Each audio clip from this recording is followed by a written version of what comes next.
57-year-old Antonio Amaro-Lopez was working at his family's restaurant called Amaro's Table. After finishing his work at Amaro's Table one day, Lopez drove his Subaru Tribeca to return home. He informed his wife that he was on his way home. He had to drive from Vancouver to Portland on ice-covered snowy roads. As usual, Lopez had to cross the Glenn L. Jackson Memorial Bridge on Interstate 205 to reach his house.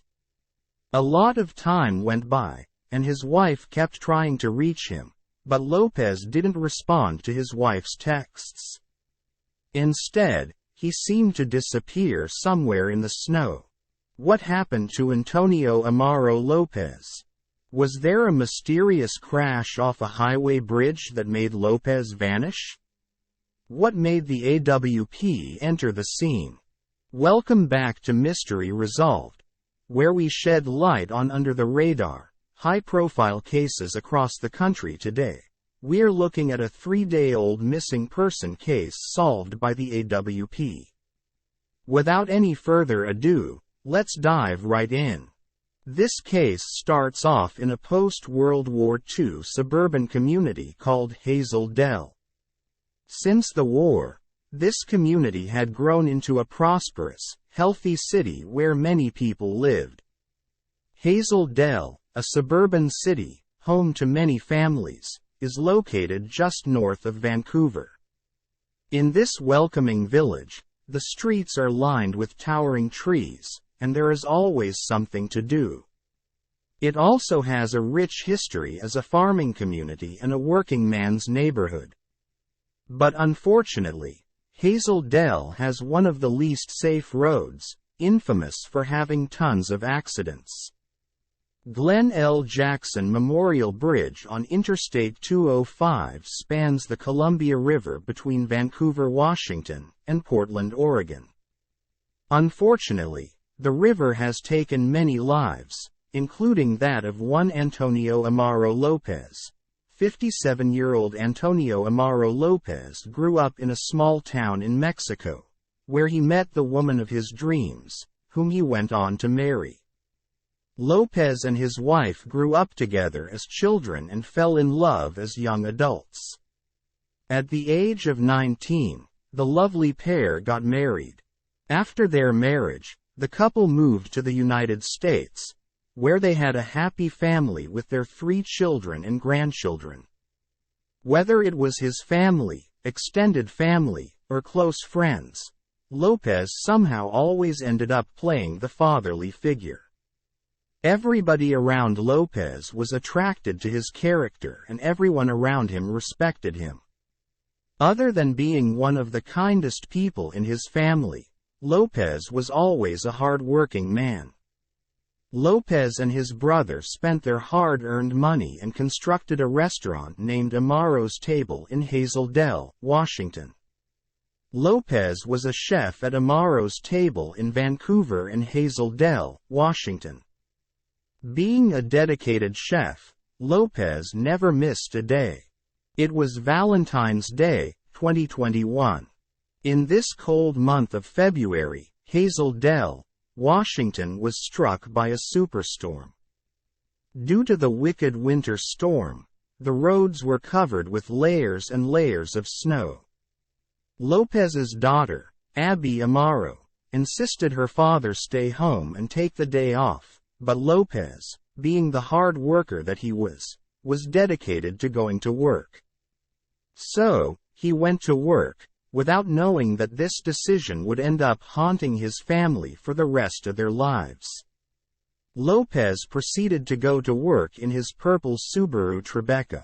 He had a habit of regularly checking in with his family when he left work and always letting them know when he would be late.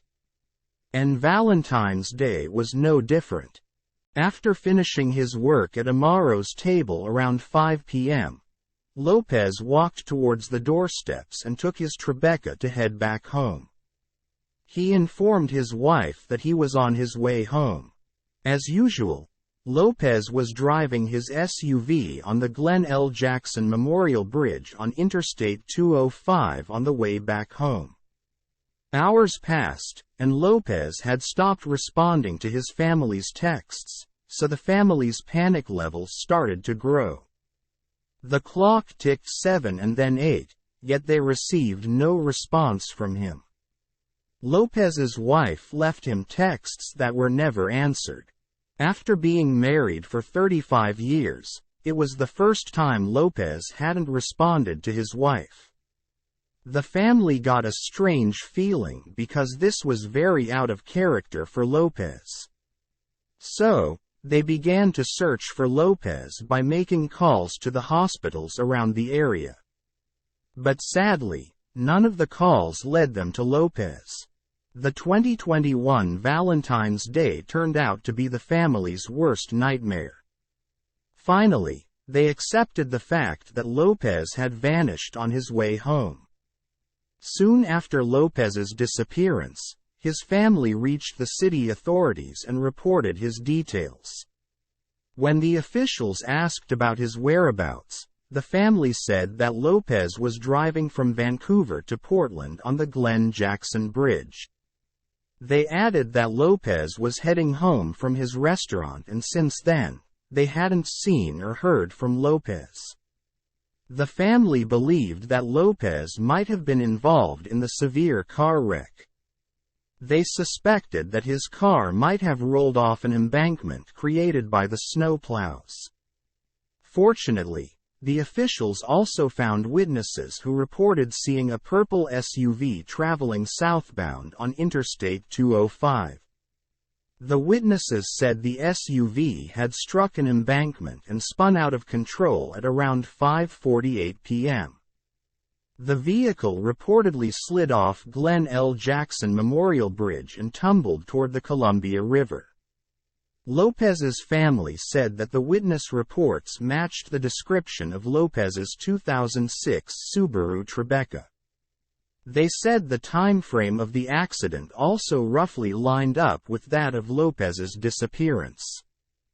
Gathering all this information, the search for Lopez started immediately. The Coast Guard officials first confirmed details of the accident. The river patrol units were sent to search the area, and authorities deployed sonar technology to assist in their search efforts. But unfortunately, they hadn't turned up any evidence of the SUV or its driver.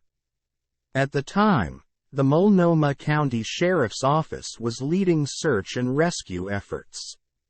The investigation into the crash started, but 15 minutes later, they suspended the search owing to bad weather and water conditions.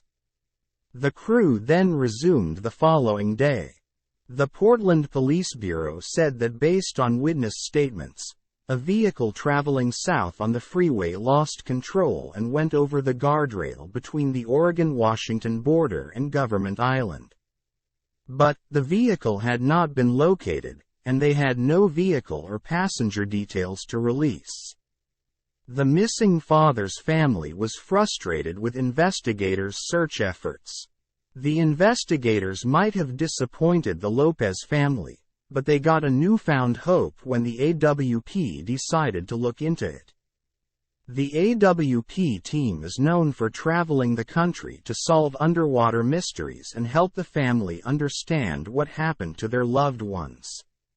According to an investigation of the crash, Lopez was driving home from his Hazel Dell restaurant when he hit a patch of ice on the Interstate 205 bridge.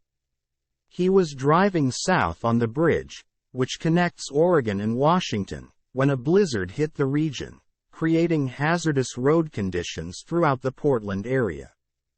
The AWP knew that much of that snow on the freeway was pushed off to the side through the plowing process. Also, they thought that all the snow packed up there made that snowbank pretty harsh. So, when Lopez's vehicle went to that side of the roadway, it could have just gone up and over the Jersey barrier because of the snowbank. Assuming this, The AWP confirmed that Lopez would have lost control on a sheet of ice and hit an icy patch on the highway. Then it would have gone up and over the embankment, into the Columbia River. When a vehicle hits a patch of ice, there's nothing the driver can do with respect to the input, steering, or braking to control the car's trajectory. So, unfortunately, Lopez would have been helpless when he landed in the river. 3 days after the disappearance, with all the insight about Lopez's whereabouts and witnesses' statements, the AWP went to find Lopez's vehicle under the Glenn Jackson Memorial Bridge in the Columbia River. They wanted to bring the family closure to this horrible tragedy. The team used sonar technology to locate potential targets underwater. Reading sonar is not easy, but the AWP team is the master of this art. The crew made 2 passes, and after searching for less than an hour in the Columbia River, they found the vehicle practically underneath the bridge. The SUV was upside down in the river. On their sonar, the AWP spotted a square image of a vehicle at the base of the Glenn Jackson Bridge. Once after locating the car, the AWP team contacted the sheriff to inform them that they had found the SUV. The officials and the AWP team recovered the vehicle from the water. After running checks on the car, they confirmed that the recovered 2006 Subaru Tribeca belonged to Lopez's family. They also found human remains inside the submerged SUV. The medical examiner confirmed the identity of the deceased person whose body was recovered from the Columbia River as 57-year-old Antonio Amaro-Lopez, and his family was notified. Finally, the officials confirmed that Lopez was driving south across the bridge, heading home to northeast Portland, when his SUV slipped on ice and skidded off the bridge. In addition, Portland police began an investigation regarding a single vehicle crash on the Glenn Jackson Bridge, I-205 southbound, in which the vehicle went off the bridge over the Columbia River. Portland Police Major Crash Team investigators believe weather-related road conditions were the biggest factors in the crash. However, it was a bittersweet day for Lopez's family. They held a candlelight vigil on the beach near the bridge for the second night in a row. On the same evening, they received confirmation that Lopez had been found. Being a daughter, Abby Amaro wanted her father to be remembered for who he was, not for what happened to him. He was a great father and a thorough family man who didn't deserve this ending. His family wanted justice. So in 2022, Lopez's family gave a statement as part of a lawsuit that Lopez, who disappeared on his commute, drove off a bridge because of faulty snowplowing. The wrongful death suit filed by Lopez's wife and daughters cited a police report that said the SUV hit a patch of ice on the Glenn Jackson Bridge and skidded toward the right edge. There, hard-packed snow that a plow had pushed from the lane formed an icy ramp that sent the vehicle over the edge and into the river 144 feet below.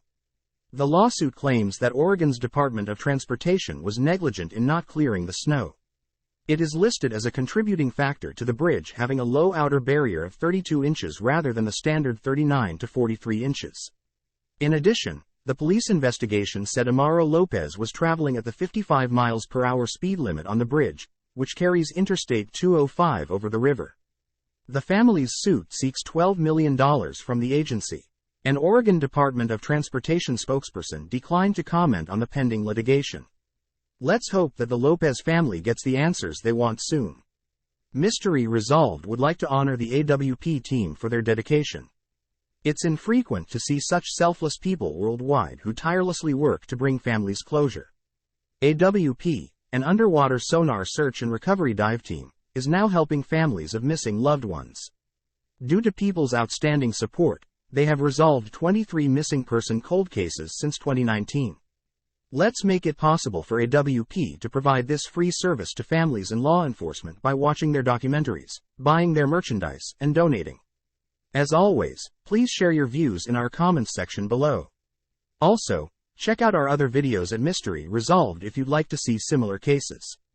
We will be back with a new one soon. Thank you for watching our video, and if you found this interesting, like the video and subscribe to our channel.